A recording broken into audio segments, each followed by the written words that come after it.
কক্সবাজারের উখিয়া ও টেকটাপ আশ্রয় শিবির, যেখানে বসবাস করছে লাখ লাখ রোহিঙ্গা।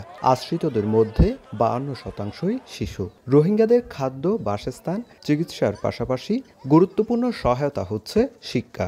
2017 সালের পর শুরু হওয়া শিক্ষা কার্যক্রমে রোহিঙ্গা শিক্ষকদের পাশাপাশি বড় ভূমিকা রাখছেন স্থানীয় শিক্ষকরা।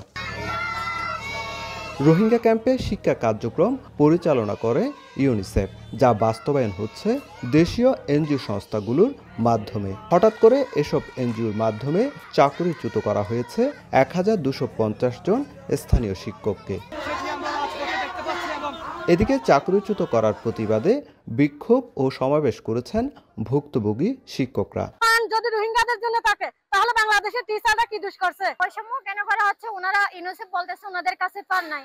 আমাদের দাবি হচ্ছে ওনাদের ফান্ড না থাকলে ওনারা এডুকেশন সেক্টরটা পুরোই বন্ধ করে দেবে। শিক্ষকদের অভিযোগ নাকচ করে ইউনিসেফ বলছে অর্থ সহায়তা কমে যাওয়ার কারণে এই সিদ্ধান্ত নেওয়া হয়েছে। ফান্ডিং এর জন্য যেটা আমরা করেছি গত কয়েক মাসে একটা রিগোরাস একটা এক্সারসাইজ হয়েছে, মিনিমাম কতটুকু রাখা যায়, কারণ অতগুলো সাবজেক্ট যদি আমরা কন্টিনিউ করি সেখানেও কিন্তু একটা বড় রকমের একটা খরচের ব্যাপার আছে।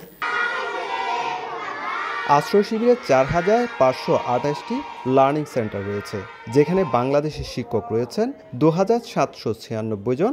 এর মধ্যে 1250 জন স্থানীয় শিক্ষকের চাকরি গেলেও বহাল আছেন 4819 জন রোহিঙ্গা শিক্ষক। সুজাউদ্দিন রুবেল, সময় সংবাদ, কক্সবাজার।